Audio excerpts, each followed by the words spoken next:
Verse 28. He had sent he had sent Judah ahead of him to Joseph to show the way before him in Goshen, and they came into the land of Goshen. Okay, so again we see that Reuben is the one leading the way, but Judah is the one that's leading the way. Okay, again showing that he is now the de facto leader of the group of the family, as he was, their tribe was the de facto leaders of the group as they were going back to the promised land, and ultimately from whom David will come. Okay, land of Goshen. We will now later in these verses see why the land of Goshen.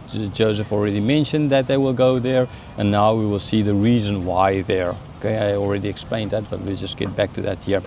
Verse 29. Then Joseph prepared his chariot and went up to meet Israel, his father, in Goshen.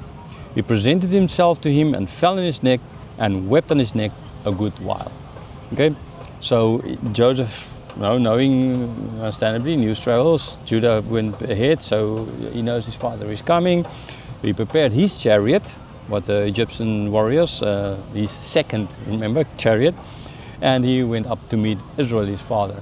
Now, this I understand the reason why he's mentioned here is that because Israel, they are leaving Egypt. Okay, now Israel's on the way out of Egypt, on the way to the promised land. So now Israel is the one coming down to. So that is just plain the simple connection that is being drawn here. Now I'm not looking at Jacob as the deceiver, but as Israel, the father of Israel, that is coming down to. So Israel coming down, Israel leaving. That is why that name, Moses is writing that name. Okay, and like with his brothers and with Benjamin especially, he fell on his father's neck, he wept on his neck a good while. It makes sense, he hasn't seen him in nearly 20 years, more than 20 years. He thought he will never see him again, and now lo and behold, here he's seeing his father alive still. So yeah, sure, man, I think anybody would be weeping and when they kind of meet their parents. I remember this movie, The Truman Show, kind of where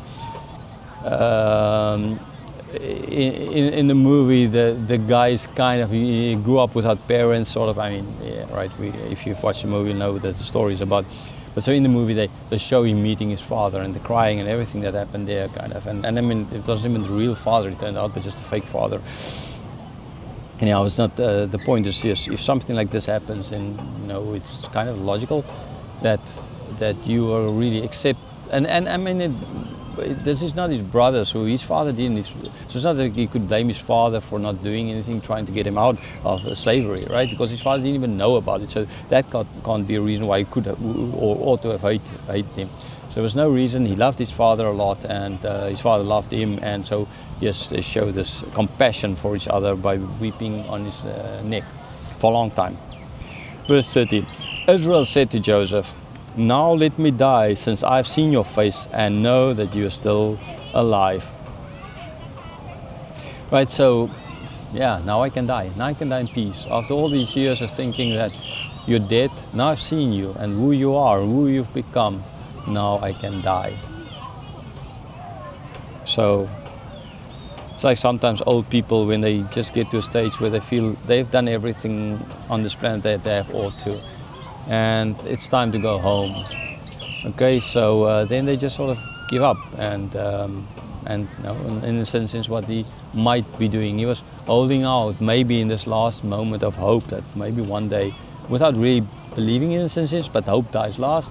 Hope would have gone with him if Joseph died, hope would have gone down with him to Sheol, like they believed.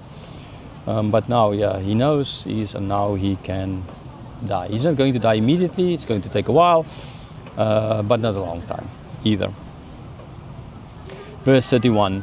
Joseph said to his brothers and to his father's household, "I will go up and tell Pharaoh, and will say to him, my brothers, my father's household, who are in the land of Canaan, have come to us."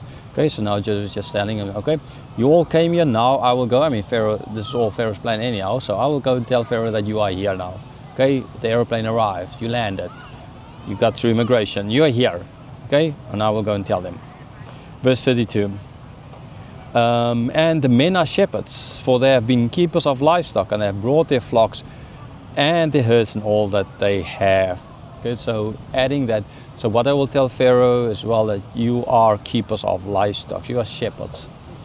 We will see later on now why this is important, but this is what they need to tell, what he's going to tell Pharaoh, what they need to tell Pharaoh, and this will ultimately lead them to get the land of Goshen. Verse 33, when Pharaoh call you and says, what is your occupation? Verse 34, you shall say, your servants have been keepers of livestock from your youth even until now, both we and our fathers, in order that you may dwell in the land of Goshen. For every shepherd is an abomination to the Egyptians. Okay, so this is just why. So he's going to ask, logically, kind of, because he said that he will take care of them. So he needs to then kind of figure out where they're going to get a job, where they're going to live, depending on that. They will not be treated in a sense different than the Egyptians because of their skin color or their nationality now in this case. But what is going to determine why they're going to be treated differently is the job they do. Okay, like tanners, for example, later on, they were seen, or the Matthews, a tax collector, they were treated differently by the Jewish nation because, even though they were Jews, but because of the job they did, they were treated as sinners. Okay, and so in this case as well, they need to say that they are these keepers of livestock, they are shepherds. Why? And all of them, and the fathers as well. So this is not a new thing. This has been going on their whole history, basically. And so they're not going to stop doing this now just because they're on a different land. This is all they know how to do. They can't be re-educated. It's not today where people work 1 year here, 1 year there, 1 year all over the place. I think in a sense that's even changing again. And tell them that. And the reason then is because shepherds are an abomination to the Egyptians. So like earlier when they had the meal together, they could not, because that was an abomination to eat with others, for the Egyptians that is. And now being shepherds is seen as an abomination. So this is why they need to tell them. So because this will ultimately lead to, now Pharaoh can determine where they're going to live. They can't live here. Okay, they will need to live in the land of Goshen, which is a very good land for what they needed, for the livestock. Okay, so the perfect land for the livestock.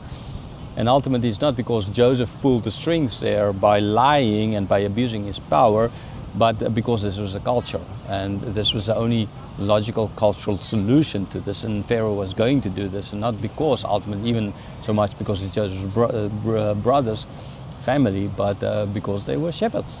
Simple. Okay, so if anyone to say there was pulling of strings here going on, I've already explained, and we can clearly see now with Moses as well telling, no, this is not what's going on.